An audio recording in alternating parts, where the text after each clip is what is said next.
Oi, tudo bom? Seja bem-vindo ao Salto para o Futuro. Quem entrou na vida adulta sempre se preocupa com a chegada do fim do mês. É o momento de fazer muitos cálculos, puxar daqui, esticar dali, para conseguir pagar todas as contas. E é claro que tem muita gente que ainda se enrola e acaba não conseguindo fechar essa equação. Por isso, a educação financeira desde cedo é fundamental. Consumo consciente, poupança, investimento, planejamento são alguns dos temas que podem fazer parte da vida escolar. Hoje, 22% dos alunos que estudam em países que integram a OCDE, a Organização para a Cooperação e Desenvolvimento Econômico, tiveram proficiência igual ou menor do que 1 em letramento financeiro. Ou seja, ainda precisam avançar muito para compreender, analisar e resolver problemas financeiros complexos. Embora o Brasil seja um dos poucos do mundo a oferecer educação financeira, o percentual por aqui também não é muito alto. Está acima de 20%, medido pelo Programa Internacional de Avaliação, o PISA. Para melhorar os índices de proficiência em letramento financeiro, a gente já conta com uma estratégia nacional de educação financeira e também com programas focados no ensino público, que são desenvolvidos pela Associação de Educação Financeira do Brasil, organização social que reúne órgãos públicos e privados com o objetivo de disseminar uma cultura de planejamento financeiro e também previdenciário. Com isso, a AEF Brasil oferece formação para educadores e alunos para que eles possam aprender a planejar as finanças e, com as contas em dia, consigam garantir uma melhor qualidade de vida. Você já parou para pensar que desde cedo temos que aprender a cuidar bem das nossas finanças? Pois bem, desde 2010, o Brasil tem uma Estratégia Nacional de Educação Financeira e, a partir de 2013, ganhou uma Associação de Educação Financeira que dissemina a cultura do planejamento financeiro e previdenciário. Vamos compreender melhor o que está envolvido na educação financeira com as nossas convidadas. Cláudia Forte, superintendente da AEF Brasil, e a secretária de Educação, Juventude e Esportes do estado do Tocantins, Vanessa Zavarizi Sequim. O Tocantins é o estado que conseguiu promover a proposta da educação financeira em todas as escolas. E a gente vai conhecer, a partir de agora, essa experiência. Bom, para começar o Salto para o Futuro de hoje, muito obrigado pelas duas, pela presença aqui no nosso estúdio. Vamos começar exatamente pelo início. Por que é tão importante promover a educação financeira nas nossas escolas, Cláudia? Porque bons hábitos nós começamos a cultivar desde cedo. Nós conduzimos um piloto do ensino fundamental que deixou claramente evidente que o impacto, quão mais cedo nós começamos a disseminar comportamentos, atitudes e valores no tocante ao planejamento e a sua melhor lide com o dinheiro, melhor são os resultados que nós colhemos quando as então crianças se tornam adultos mais conscientes, menos consumistas e, sobretudo, percebendo a relação do que efetivamente nós precisamos comprar e do que nós desejamos comprar. Então, esses valores imputados nas crianças, na sua fase tenra ainda de aprendizado, nos remete a resultados muito mais evidentes e concisos quando eles se tornam adultos. A gente cria toda uma geração capaz de tomar decisões mais conscientes do ponto de vista financeiro. Secretária, a mesma questão. Você já tem vivenciado, como a gente anunciou ali, desde 2010, né? Por que tem sido tão importante levar essa temática para as escolas? Então, no Tocantins, nós começamos em 2010 com 17 escolas, mais voltado para os jovens do ensino médio. Eles gostaram muito da experiência, um material didático muito lúdico, muito atrativo e de uma forma interdisciplinar, foi muito mais fácil trabalhar a educação financeira. Não ficou apenas para o professor de matemática ou da área de exatas para trabalhar o conteúdo na sala de aula. De uma forma muito mais prazerosa, a gente consegue trabalhar com projetos interdisciplinares e os alunos conseguem compreender temas e conteúdos que às vezes são lições na sala de aula, de rotina, que eles não conseguem compreender. E por meio da educação financeira é possível não só compreender o conteúdo na escola, mas também o nosso aluno é agente de informação e de transformação. Eles conseguem levar para casa, para a comunidade, e os pais estão também ajudando e aprendendo a cuidar mais, planejar o seu dinheiro, poupar e investir, por exemplo, realizando um sonho da família, que é fazer uma viagem e que antes não era possível. Coisa boa. Oi, gente! Licença!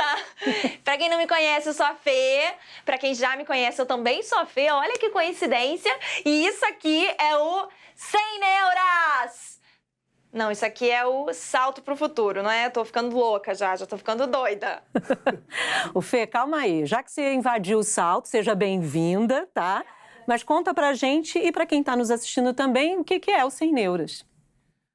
100 neuras é a solução dos meus problemas. Brincadeira, gente. 100 neuras, mas também é, tá? 100 Neuras é a série que vai mostrar como a educação financeira pode mudar a vida de um ser humano. No caso, esse ser humano sou eu. No caso, eu tô dando spoiler de mim mesma. É isso. Peraí, Fê, olha só. Você tá um pouco ansiosa, né? O 100 Neuras estreia ainda agora esse mês de agosto, aqui na tela da TV Escola. Mas como a gente já disse, você mesma também falou, aqui agora é hora do salto para o futuro. Você tá o quê? Você tá ansiosa para falar com o pessoal sobre educação financeira, planejamento financeiro, é isso? Murilo, doido. Ansiedade é o meu sobrenome agora, nesse momento. Bom, então, Fê, já que você se apresentou, vamos saber um pouco mais sobre esse programa, que é uma das iniciativas da EF Brasil para promover a educação financeira. Roda aí o vídeo, diretor. Gente, pra quem não me conhece, sou a Fê e esse aqui é o meu canal 100 Neuras. Vou estrear! Eu vou mostrar para o Brasil e para o mundo como eu sou boa de conta.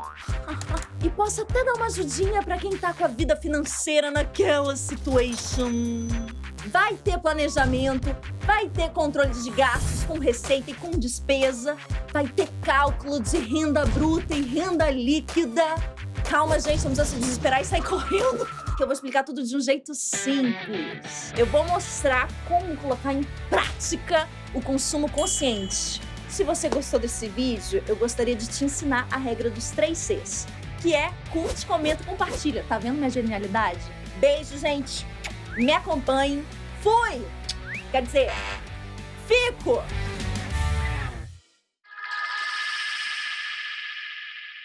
A Fê é uma figuraça, né, Cláudio? Queria que você falasse um pouquinho qual a expectativa para que esse projeto, aqui, essa produção da TV Escola, em parceria com a EF, possa aí chegar aos jovens de todo o país, para que eles façam um uso mais consciente dos recursos financeiros. Murilo, a gente tem quase 200 mil escolas públicas no país, observando as escolas rurais, as metropolitanas, urbanas, enfim. De uma realidade muito distinta, nós temos um Brasil no Sul com características muito distintas do Brasil do Norte, e encontrarmos um personagem que pudesse falar a língua desses jovens de um Brasil continental. A Fê é essa nossa personagem, e a comunidade escolar, os nossos alunos, para quem nós aplicamos e já mostramos o vídeo, a expectativa é altíssima, porque nós estamos desenvolvendo a estratégia, tentamos na primeira fase com livros, numa aproximação com os professores, mas agora, além de colocar o professor no cerne, no centro da nossa estratégia, nós observamos as linguagens que estão sendo utilizadas agora pela juventude. Então, é uma insandice nós não observarmos o YouTube, os talentos como as meninas e meninos como a Fê, por exemplo, que falam a linguagem do nosso público, que vivem na pele esses problemas da ausência do conhecimento financeiro, de ter um sonho e não conseguir concretizar, de não saber a diferença de parcelar e planejar. E essa série vem trazendo todos esses conhecimentos numa linguagem atraente, gostosa, moderna, bacana, divertida e lúdica, sobretudo, para que a gente não nos afaste da educação financeira, como via de regra a gente se afasta da matemática. A educação financeira é um dos instrumentos que a ciência exata tem para dizer que, olha, eu aprendi uma coisa que eu consigo aplicar na minha vida. A educação financeira tem esse poder. E a Fê fez brilhantemente esse papel na série. Eu tenho certeza que nós vamos atingir não só as escolas públicas, mas vamos atingir uma mega população brasileira e será um sucesso para o tema. A gente também está torcendo. Agora, secretária, muita gente pode estar se perguntando nesse momento se assuntos como juros, previdência, alguns assuntos que a Fê já apontou ali, que o próprio Sem Neuras vai comentar, vai falar, vai abordar, eles talvez não sejam muito complexos para serem trabalhados já desde do ensino fundamental, né? Como a senhora disse, as crianças lá no Tocantins já estão aprendendo essas questões. O que a senhora responderia para essas pessoas que acham aí, veem uma possível complexidade na introdução desses temas já desde os primeiros anos aí do ensino fundamental, né? Então, tanto a formação de professores quanto o material didático que é utilizado é adequado à faixa etária dos alunos. Então, nos primeiros anos do ensino fundamental, as séries iniciais, o material é voltado para aqueles conteúdos daquele currículo. E a educação financeira, ela entra de forma transversal, adequando aquele conteúdo necessário a ser trabalhado para aquela faixa etária, para aquela série ano. Então, a facilidade é trabalhar de uma forma conjunta, coletiva e integrada. No momento do planejamento do professor, o coordenador pedagógico, ele coordena um trabalho com todos os professores das áreas voltados para a temática da educação financeira. Então, é uma forma muito mais prazerosa de organizar, às vezes em projetos, às vezes em ações mesmo, envolvendo até mesmo empresários locais, lojistas, em alguns projetos interdisciplinares. E já para os jovens, as feiras empreendedoras são ações que eles se envolvem muito. Como a senhora mesma disse, desculpe interrompê-la, é interdisciplinar, né? Você vai poder falar de várias áreas. Você tem a matemática aí como base, como apoio, mas você pode ter geografia, porque vai mapear talvez o consumo local, enfim, uma série de questões aí que podem ser... Isso mesmo. Né? Agora, em 2017, que nós estamos trabalhando na rede com a educação financeira a partir de 2017, o ensino fundamental e o ensino médio, também em 2017 nós implantamos uma nova disciplina no currículo, que é redação. Nós sentimos a necessidade de separar a língua portuguesa da redação. E agora tem uma ação nova, que é uma nova estratégia de trabalhar a educação financeira nas aulas de redação, desde o primeiro ano do fundamental até o ensino médio. E aí é um ponto interessante, Cláudia, desculpa até te interromper aqui, secretário, porque eu acho que é importante para quem está nos assistindo isso. Geralmente, quando a gente fala da inclusão de um determinado tema no cotidiano das escolas, no trabalho pedagógico, se pensa logo na criação de uma disciplina para discutir aquele assunto. Não é isso que a AEF preconiza quando se fala de educação financeira, né? É exatamente que seja um tema transversal. Eu queria que você falasse um pouquinho de por que essa opção acaba contribuindo para que esse conhecimento chegue mais facilmente, se a gente pode dizer assim, aos alunos e para que, de fato, essa aprendizagem seja significativa. Esse é um tema muito recorrente, muito interessante para o cotidiano da EF e para a comunidade escolar como um todo. As experiências mundiais mais bem-sucedidas na temática de educação financeira mostram o contrário disso, mostram que quanto mais o tema é interdisciplinar, é transdisciplinar e multidisciplinar, mais efetividade ele traz no seu resultado. Nós temos, como bem disse a secretária, mais de 90 projetos de lei tramitando nas nossas instâncias, todos tratando de novas disciplinas a serem imputadas no currículo. Então, a gente teve agora a BNCC, numa consulta pública, 12 milhões de brasileiros participaram da Base Nacional Comum Curricular, dizendo ali que assuntos deveriam ser tratados, como deveria ser tratado. Daí a reforma do ensino médio também, que é um outro avanço importante para o mundo escolar brasileiro. Mas as duas grandes reformas, a reforma do ensino médio e a BNCC, caminham convergindo exatamente para que não haja uma disciplina de educação financeira, assim como não há uma disciplina de educação para o trânsito, não há uma disciplina de educação ambiental, exatamente porque são valores. Valores nós não construímos por meio de uma disciplina que você decora ao longo de um ano fórmulas, nomes e países e aplica aquilo numa prova final. Comportamento, mudança de hábito e de atitudes precisa ser tratado desde o ensino religioso, passando pela matemática até a educação física. E você me dizia também, antes da gente começar a gravar aqui, na conversa que a gente teve antes do programa, que os países que já desenvolvem esse trabalho também registram uma melhoria no desempenho dos estudantes em outras áreas do conhecimento. Exatamente. Por exemplo, na língua materna, na matemática. Exatamente. Quer dizer, esses temas transversais contribuem para que essa aprendizagem, de fato, aconteça. Extremamente. O PISA foi lançado agora, é o primeiro ano que eles fizeram o teste de letramento financeiro. Foram consultados 13 países, o Brasil, pela primeira vez, estava na amostra.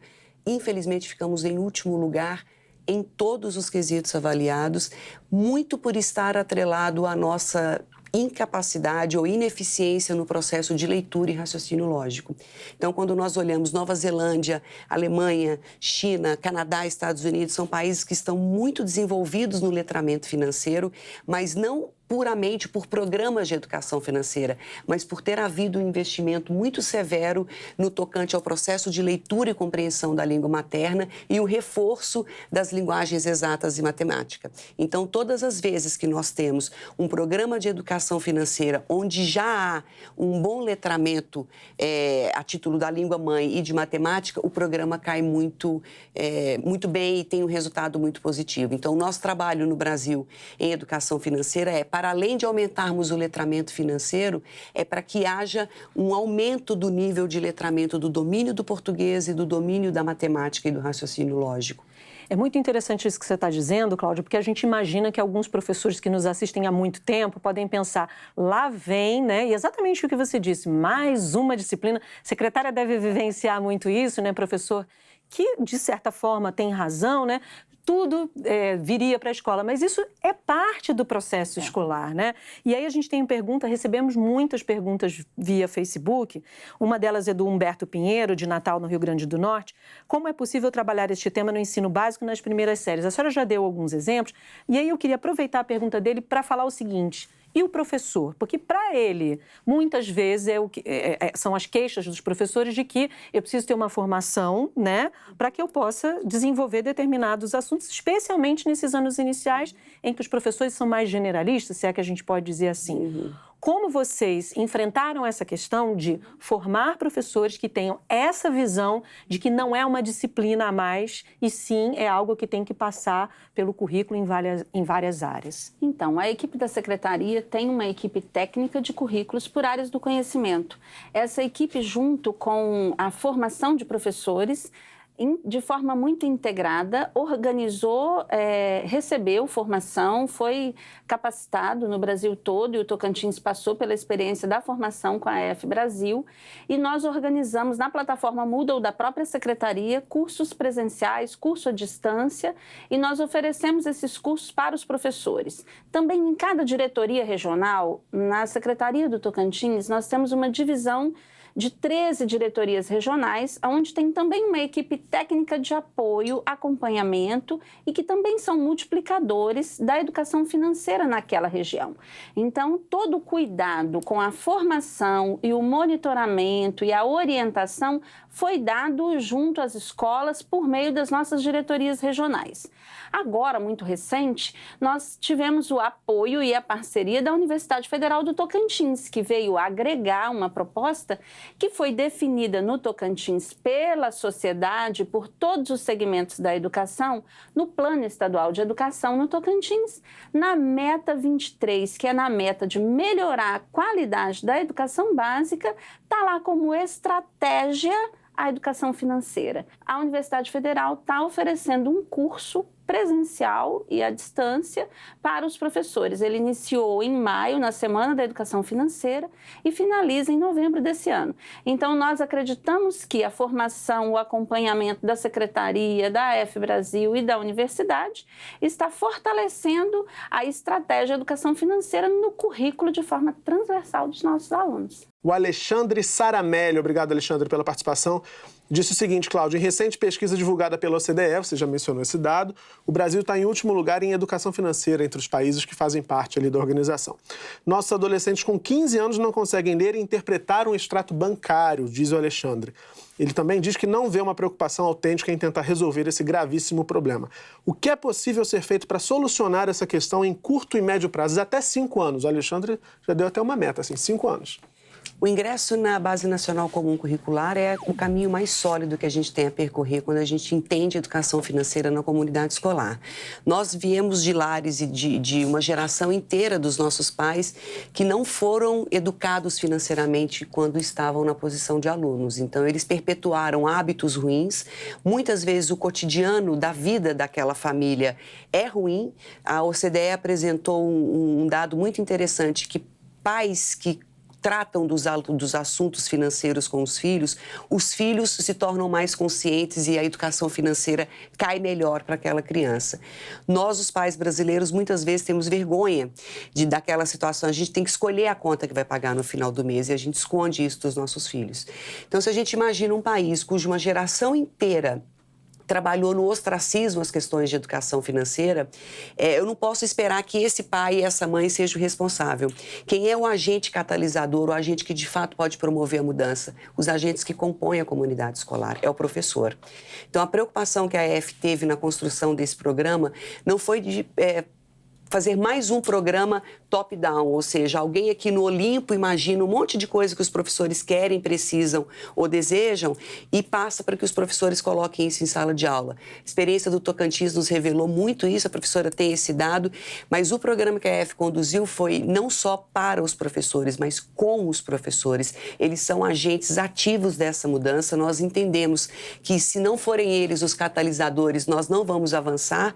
200 mil escolas no país, milhões de professores, então, em algum momento, eles precisavam ser colocados no centro. Agora, a gente tem outra pergunta do Facebook, é o Vitor Taniguchi, ele é de São Paulo. Por que o Brasil não tem educação financeira? Esta é a pergunta central. Nós já respondemos aqui, temos, né? Estamos hoje, inclusive, contando para todo mundo que essa educação financeira já está a pleno vapor em muitos estados, como o Tocantins, e pode ainda avançar muito mais. Agora, ele faz uma outra pergunta. Essa educação financeira, vocês acreditam que a educação financeira poderia contribuir para a diminuição de pessoas com dívidas, pessoas endividadas? Como é que vocês têm visto isso? Tem algum medidor para isso num estado que já está implantando desde 2010, secretária? Então, muitos depoimentos de professores, de pais, da comunidade, dos alunos, inclusive de diretores das escolas. Os nossos diretores, no início do ano, fazem a revisão do projeto político-pedagógico. E eles já estão fazendo a revisão com um olhar também financeiro. Eles recebem, conforme o número de matrícula, um valor mensal para custear todos os gastos da escola. E a educação financeira está fazendo com que eles também façam um planejamento, também possam poupar recursos para fazer um investimento que os próprios alunos vão eleger e ajudar a economizar para investir. Coisa boa, ainda mais nesse momento que a gente está vivendo, né? Crise, todo mundo fala de crise econômica, é bom sair ali um pouquinho do vermelho e ficar no azul. Bom, já que a gente está com a participação especialíssima da nossa youtuber, Fê, vamos conversar um pouquinho mais com ela. Oi, Dona Fernanda, tudo bem? Conta pra gente, você aprendeu muita coisa nova que você não sabia sobre organização financeira? Aprendi, gente, aprendi muita coisa. Inclusive, Murilo, a gente, assim, todo mundo sabe que o que a gente faz influencia no mundo ao nosso redor, né? Ok, mas essa volta acontece de uma maneira muito clara, eu percebi isso assim. Por exemplo, o meu consumo consciente influencia no espaço público. Como? Se eu trato mal o espaço público, o governo vai ter que gastar mais, ok. Só que o que acontece? Vai cobrar mais impostos, quem paga os impostos somos nós, vai sobrar menos dinheiro para mim, eu fico muito chateada com isso, Murilo, é isso que acontece. Agora, se for ao contrário, se eu cuidar das ruas, das praças, de todo o espaço público, o governo vai gastar menos, vai cobrar menos imposto e eu vou pagar menos, vai sobrar mais dinheiro para mim, eu gosto muito disso, tá? Arrasei na resposta, muito obrigada. Pode mandar a próxima pergunta. Arrasou mesmo. Fê, eu não vou te mandar outra não, porque a gente já viu que você está aí afinadíssima com o conceito aí, com os vários conceitos aí da educação financeira. Obrigada. Daqui a pouquinho a gente volta com você. Não sai daí não, tá? A gente está adorando a sua participação. Bom, mas não é só o 100 Neuras que vai estrear na TV Escola, não. Em breve, a gente vai ter uma série de episódios, não é isso, Cláudia? Do programa Sua Escola, Nossa Escola, só sobre educação financeira. Uma equipe do canal esteve lá no Tocantins e viu como é que a garotada está aprendendo a opinar, inclusive no orçamento doméstico. Vamos ver um trechinho?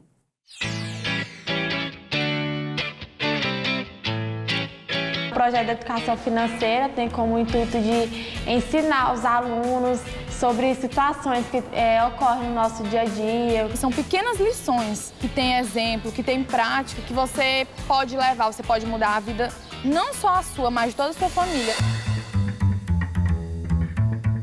Cada turma, do 6º ao 9º, e de 1º à 3ª série, eles são contemplados com aulas diversificadas, diferenciadas e lúdicas, envolvendo o tema educação financeira. Um incentivo para que os alunos aprendam a lidar com o dinheiro para todos os processos de negociações, como transações bancárias. Vai ter que administrar os gastos, o que sai, o que entra, vai ter que dar baixa, vai ter que pagar o FGTS.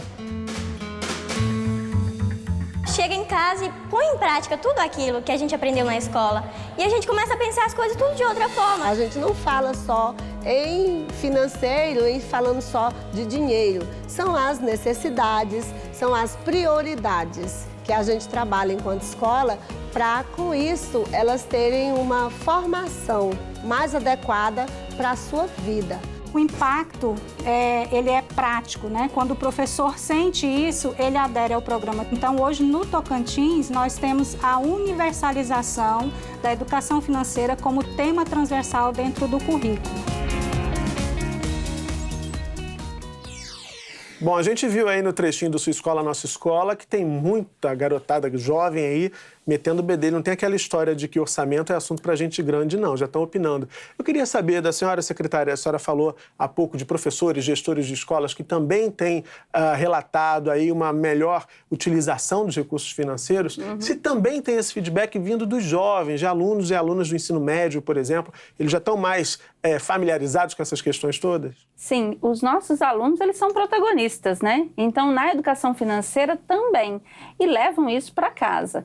Então, os nossos jovens que não tinham costume de fazer uma lista para ir ao supermercado, de apagar a lâmpada, de fechar a torneira ao escovar os dentes, são atitudes que eles vão aprendendo e o antigo cofre para poupar, que a gente já teve lá atrás. O porquinho. O porquinho, volta a entrar em cena na educação financeira, porque ele entende que é possível sim realizar sonhos, se ele mudar de atitudes e de comportamento. Então, a educação financeira traz isso para a sala de aula, leva para casa e envolve a comunidade. Tem uma experiência no Tocantins, por exemplo, que os alunos fizeram uma lista de compras e foram coletar preços, apressar. E aí eles perceberam que na cidade deles estava muito caro, estava muito alto o preço. E esses alunos foram na cidade vizinha e descobriram que lá as mercadorias, os produtos que eles queriam, estavam muito mais em conta. E aí fomentaram o comércio daquela cidade. E isso fez com que também repensasse os comerciantes, os lojistas da cidade onde eles moravam, a mudar também de comportamento. A política de preços, né? Exatamente. Olha o impacto da ação, né, Uma Bárbara? ação clara, demanda e oferta. Se você não vou passar a não comprar mais aqui, eu vou ter que diminuir meu preço para poder te atrair. Ótimo isso. Menina despertinha, né? Agora, Cláudia, como é que funciona isso com as crianças, né? Porque aquilo que a gente já falou de uma certa forma, ter essa dimensão talvez jovem, porque você já está aí pensando daqui a pouco em trabalhar, já está começando a fazer algumas contas que você precisa ter algumas coisas. Já lida mais com dinheiro. Já lida mais com dinheiro, que recebe talvez uma raridade, mas alguns recebem mesada. Mas com a criançada, para ter essa noção de o que é gasto, o que não é gasto, o que é consumo consciente, como é que vocês promovem isso na formação, na proposta didática de vocês? Como é que vocês fomentam essa ideia? Antes da Cláudia responder, vou só fazer um alerta para o Humberto Pinheiro, que mandou essa pergunta. Ele é de Natal, no Rio Grande do Norte, e quis saber no Facebook como é possível trabalhar com esse tema no ensino básico, ali nas primeiras séries. As crianças hoje, se você entra numa sala de aula e pergunta de onde vem o leite, uns respondem da caixinha, outros respondem da latinha e pouquíssimos respondem da vaquinha. As crianças não conhecem o ciclo das coisas. Então, olhando os primeiros anos do Fundamental, primeiro e segundo, nosso material trabalha com a história da batata. Qual é o ciclo que envolve a produção da batata, do que é possível fazer com a batata, e é uma linguagem que as crianças de 7 anos entendem. Elas gostam do purê, que acham que é de batata, que pode ser que venha de um saquinho pronto. E a batata tem toda uma cadeia de fornecimento. Então, esse conceito da cadeia de fornecimento tem um impacto na decisão da criança e de como ela leva isso para casa. Claro que a gente discute juros simples, juros compostos, mas diante de uma população com 61 milhões de brasileiros em posição de inadimplência, a cada 10, 4 estão com dívidas em atraso, o que a gente precisa mudar, para além do letramento, é o comportamento. Então, o grande desafio da educação financeira para os pequenininhos é ensiná-los a pensar desde cedo que toda ação tem uma reação. E quando a gente trata isso de dinheiro, ela é inegável, ela está no seu, ou você tem para comprar ou você se endivida para fazê-lo. Ou você planeja o seu sonho desde cedo ou você parcela a juros altíssimos o seu sonho desde cedo. Cláudia, eu vou continuar com você, porque eu falei há pouco da questão de crise financeira. O Brasil é um país em que a crise financeira parece permanente, né? A exceção são os períodos em que a gente não está enfrentando grandes turbulências do ponto de vista econômico. Portanto, pode dar a impressão de que a gente já deveria lidar com as questões financeiras de uma forma melhor, mais inteligente, mais sustentável. E pelos dados que você diz, não é isso que a gente verifica, também pelo que a gente vê na televisão, nos jornais, na internet, não é isso que acontece. Nesse sentido, eu queria que você falasse da AF, a pergunta que a Bárbara deixou no final do bloco anterior, né? O que é essa organização, como ela atua, quais são os objetivos dela?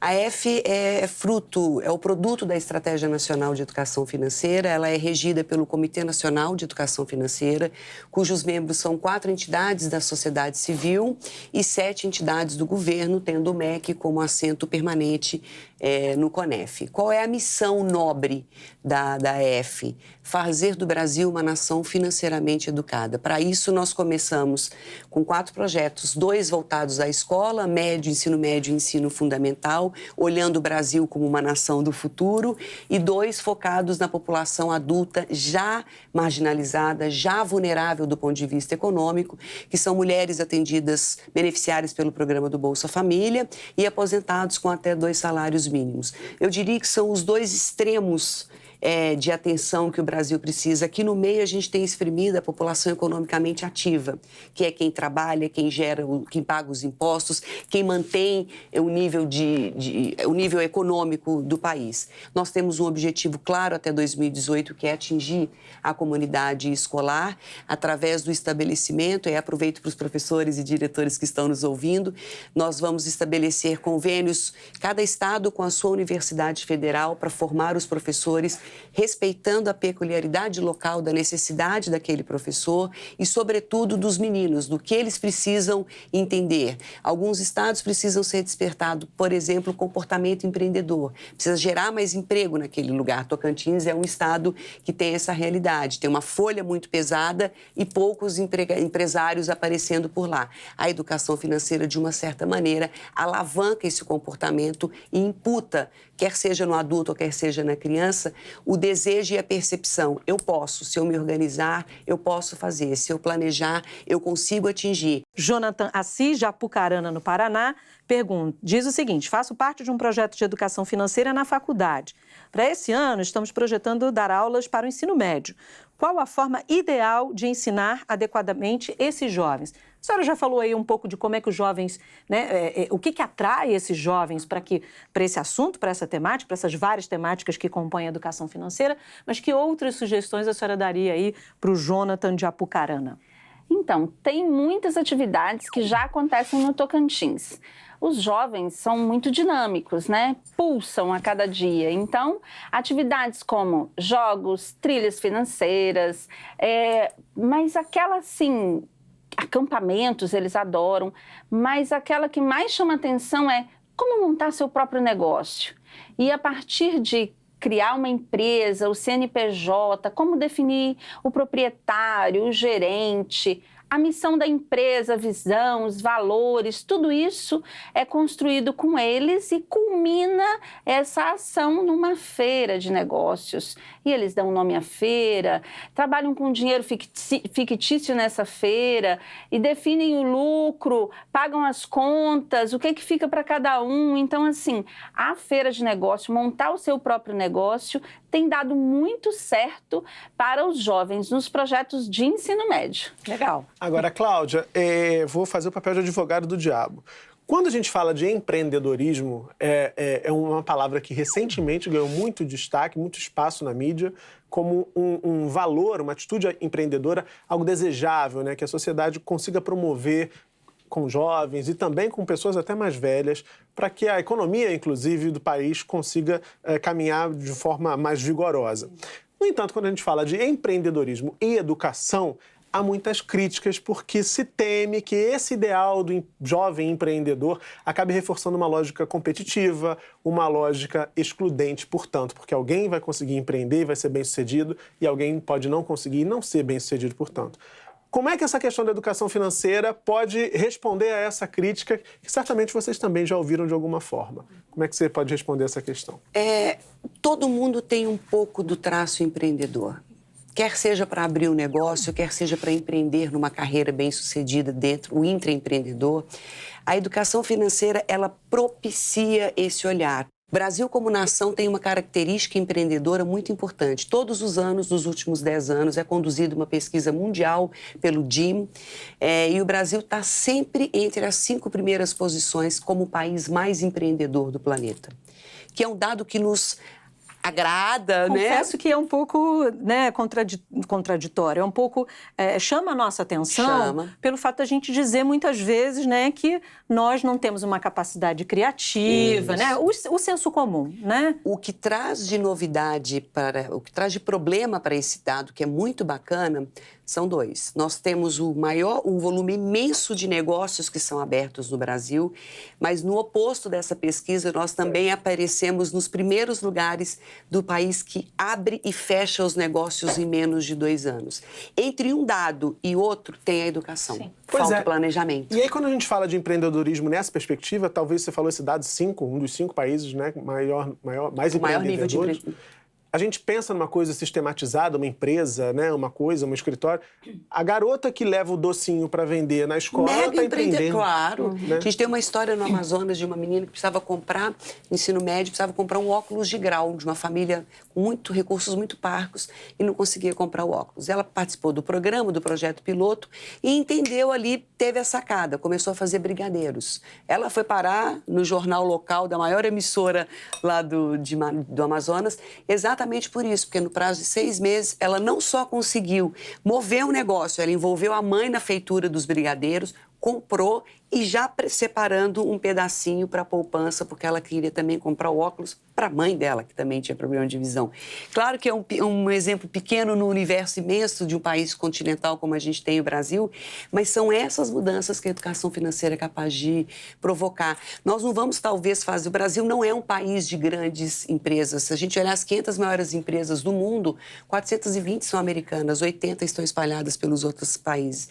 O PIB do Brasil é sustentado pelas micro e pequenas empresas. Então, os nossos meninos precisam não só aprender que eles podem ser os microempresários do futuro, mas entender que toda empresa consciente nasce pequenininha para se tornar grande. E essa menina que teve a ideia do brigadeiro seguramente será uma grande executiva, uma grande empresária, porque entendeu que no pequeno... Seja fiel no pouco que sobre o muito te colocarei, né? Para além de um mandamento bíblico, no comportamento empreendedor e no mundo dos negócios, isso funciona muito bem. E é legal valorizar isso também, né, Cláudia? Porque pode parecer para muita gente, mas somos microempresários. Não, microempresários que movimentam uma economia gigantesca. Que geram emprego, que gera sobretudo. Emprego. O nosso pequeno negócio, de pequeno, ele tem aí, somado a muitos outros, uma função importante na sociedade. Queria perguntar para a secretária, fazer a pergunta para a secretária da Árica. A Árica Soares diz o seguinte: a possibilidade da educação financeira ser inserida na BNCC, já vimos que sim, né? Assim como outras temáticas referentes ao consumo sustentável, como envolver a comunidade nesse processo? Haja vista ser um indicativo de desenvolvimento transversal. A gente falou muito do papel, né, da escola, dos gestores, dos alunos, mas e as famílias, né? Como é que vocês têm lá percebido a receptividade das famílias a essa? Porque muitas vezes a gente já viu aqui com outros temas, assim, mas a gente não queria que ensinasse isso para os nossos filhos, né? Por que isso está aqui na escola? Você está deixando de aprender, sei lá, a outra questão que é muito importante, ou a matemática aplicada, ou a língua portuguesa aplicada, não vendo valor em alguns temas em que isso seja levado para a escola. E em relação à educação financeira, qual é o retorno que a comunidade aí, as famílias, ou o próprio entorno da escola tem dado a vocês? Então, a Arica é nossa professora de Gurupi, da rede estadual. Nós conhecemos, né? Ela agora está no Centro de Formação da Universidade Aberta do Brasil e ela atua em formação de professores. É interessante que a pergunta vem, né, de Gurupi, que é um polo de formação. O Tocantins tem um programa que chama Programa Escola Comunitária, de Gestão Compartilhada. E nesse programa, a gente envolve as Secretaria de Educação, a escola, o seu conselho de escola envolve pais, alunos, professores, comunidade nas decisões, nos processos de ensino-aprendizagem. E nesse momento, os pais compartilham e conhecem o projeto político-pedagógico da escola, o que o aluno vai aprender naquele ano, como ele vai aprender. Então, os pais, eles se envolvem, tem muitas reuniões de pais, não é só bimestral para falar o resultado do rendimento do aluno, ele realmente conhece os projetos de aprendizagem dos seus filhos. E os pais acabam se envolvendo. Com a educação financeira, a gente já viu e ouviu depoimentos de mães e pais que querem, inclusive, participar das aulas da educação financeira junto com seus filhos. Bom, e a gente não pode terminar esse programa sem falar com a youtuber mais animada desse Brasil, não é mesmo? Então, Fernandinha, querida, diga lá, você tem algum recado para quem vai passar a te acompanhar em breve aqui na tela da TV Escola? Tenho, não só um, três recados. O primeiro é assistam, o segundo é assistam e o terceiro, para dar uma variada, é acompanhem, tá, gente? Em breve estreia Sem Neuras e vai ter um episódio por semana, vocês vão acompanhar a minha saga, tudo, todos os perrengues, pelo amor de Deus, mãe, não assista, tá? Você vai ficar chateada, mas enfim. E eu vou falar sobre renda, sobre trabalho, sobre empreendedorismo, sobre inflação, que é importante falar também, tá bom, gente? Acompanhem. Beijo, tenho que ir agora. Vão na regra dos 3 Cs. Curtam, comentem e compartilhem. Fui! Tchau, Beijo, Fernandinha. Olha, muito acelerado. Eu queria dizer, Fernandinha, olha, troco likes com você, me segue que eu te sigo, tá? E a gente vai se vendo por aí, na TV e nas redes. A gente adorou a sua participação. Volta mais aqui. Quando você quiser, o canal tá aberto. Olha só, já que a Fernandinha falou aí do Sem Neuras, a gente também tem uma pergunta em relação ao material didático. E aí, tudo tem ligação, né, Cláudia? O Sem Neuras com material didático, tudo faz parte de um projeto, né? Um programa de formação aí. E aí, o Alexandre Saramelli diz o seguinte: a educação financeira ainda não é um valor dentro da educação brasileira. Ainda questionável, talvez um pouquinho aí, Alexandre, que a gente está falando aqui, então já temos aí um valor já presente, né, nas escolas, em algumas escolas, aí a ser, e talvez aumentar, mas já está implantado. Mas ele pergunta, tentar simplificar ao máximo o conteúdo para abrir uma cultura de educação financeira no país não contribuiria ainda mais para criar uma resistência à educação financeira? E mais, a educação financeira na escola formal não vai acabar sendo que nem a disciplina de inglês, que na prática não sai do verbo to be? Alexandre, que o pessoal de inglês não te escute, porque eu acho que você vai ser questionado pela sua pergunta aqui, mas a gente está aberto a todas as perguntas. Cláudia, o que você acha aí da questão do Alexandre? Estamos aí num processo de implementação e se vê que pelo menos em a gente não conhece os outros, aqui nós dois não conhecemos os outros estados, mas estamos vendo que a universalização em um estado já aconteceu e é importante, e se está em andamento é porque tem valor, né? Eu discordo um pouquinho do Alexandre. Eu acho que a temática tem valor, o fato de nós estarmos aqui na TV Escola já mostra claramente esse valor. Nós temos, em número de grandeza, 3.000 escolas do país que já foram capacitadas, 9.000 professores e 272.000 alunos que foram impactados diretamente com o programa. Então, não é pouca gente, não. São números de bastante valia. Claro que para toda longa caminhada, né, o Confúcio nos ensinou isso. Existe o primeiro passo, que foi um grande professor e um grande mestre. Eu considero o programa de educação financeira coordenado pela EF o grande primeiro passo que o Brasil está dando rumo a uma nação financeira letrada financeiramente. Como é que a gente faz para que isso saia do papel e, de fato, não se torne o the books on the table ou o verbo to be? Exatamente não transformando a temática numa disciplina. Tudo aquilo que é obrigatório, tudo aquilo que os meninos gostam de dizer que é top goela down, né? Vem de cima, a gente engole e depois sai como resultado, não funciona no Brasil. O Brasil é um país, nós temos como características culturais o jeitinho, a malemolência, a habilidade de nos adequarmos a todas as diferentes situações, mas pensando em educação financeira, nós precisamos criar a competência de resiliência. É muito mais do que uma competência de simplesmente ter uma disciplina onde o menino será cobrado tecnicamente sobre conceitos de educação financeira. O programa de educação financeira parte, eu já falei em todos os blocos e repito, ele é concisamente focado na mudança do hábito, na mudança do comportamento e na criação de valores e atitudes que combinem com esses novos hábitos e com esses novos valores. Então, seria um erro imenso e perpetuado, como já é na composição curricular das escolas brasileiras, tornarmos a educação financeira como uma disciplina. Quando eu tenho um professor de ensino religioso, de educação física, de matemática e de biologia, trabalhando a temática da educação financeira... E por adesão? Eu crio um senso de pertença. Isso é uma questão importante. Desculpa interrompê-la, Cláudia. Para quem nos assiste, pode estar perguntando agora.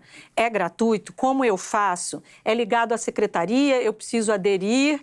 A secretaria precisa aderir a vocês? Ou eu, professor, já que a minha secretaria não aderiu, porque isso pode acontecer, claro, eu mesmo posso acionar? Como é que funciona? Ou é só o professor de matemática, já que tem uma ligação mais óbvia?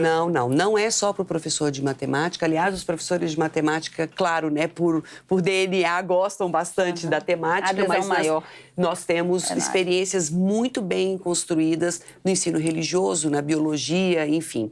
O material, um dos pilares da Estratégia Nacional do Brasil é que tudo e qualquer produto que dela seja oriundo seja de caráter gratuito. Então, nós não podemos cobrar nada. Todos os materiais estão desenvolvidos para o fundamental, livros para os professores e alunos, assim como para o médio, estão disponíveis no site www.vidaedinheiro.gov.br. Pode-se fazer o download, há lá o curso disponível de 40 horas para os professores que quiserem fazer. Claro que a gente espera que esse programa e toda a estratégia possa ser observada pelos secretários que nos assistem, se inspirem na experiência do Tocantins.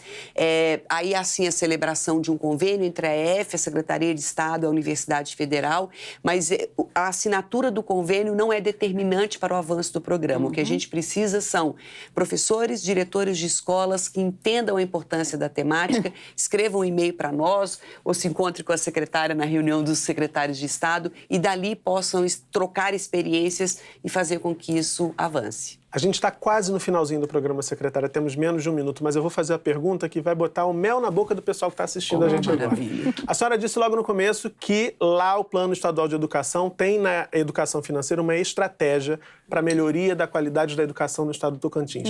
Já é possível colher algum resultado assim dessa estratégia? A qualidade da educação, da aprendizagem dos alunos já está melhorando a partir do momento que a educação financeira já é uma realidade nas escolas? Sim, nós conseguimos perceber isso por causa das competências e habilidades, dominar as 4 operações.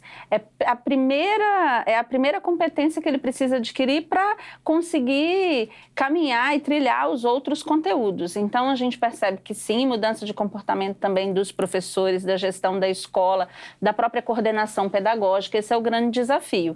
Antes da gente fechar, a gente só precisa deixar o site, né? O site do Vida e Dinheiro, é isso? Vida e Dinheiro, isso. É uma plataforma que vai ser uma referência de educação financeira no Brasil, www.vidaedinheiro.gov.br. Se a Fê estivesse aqui, ela ia falar, não precisa mais dizer o www, professor, então é o vidaedinheiro.gov.br. O professor, o educador, o gestor, encontra tudo que você disse lá nesse site. Exatamente, Okay. todas as ferramentas disponíveis. Legal, Cláudia, obrigada. Muito obrigado pela participação. E assim a gente encerra o Salto para o Futuro de hoje. Eu agradeço mais uma vez as presenças da Cláudia Forte, superintendente da Associação de Educação Financeira do Brasil, e da secretária de Educação, Juventude e Esportes do Tocantins, Vanessa Zavarizi Sequim. Quer participar do Salto? Então acompanhe os perfis da TV Escola nas redes sociais. Você pode enviar perguntas via Twitter, Instagram ou Facebook. No Twitter é só fazer a sua pergunta ou seu comentário usando a hashtag Salto para o Futuro. No Instagram é só seguir o perfil @TV Escola e deixar suas mensagens nos posts em que nossa equipe divulga os temas dos próximos programas. E no facebook.com/TV Escola é a mesma coisa. Basta clicar nos posts com os temas do Salto e deixar suas perguntas nos comentários. Não tem desculpa para não participar do programa. Escolha o seu jeito preferido e faça o Salto para o Futuro com a gente. Bom, e por hoje é só. A gente se vê no próximo programa aqui na TV Escola, o canal da educação. Tchau. Tchau.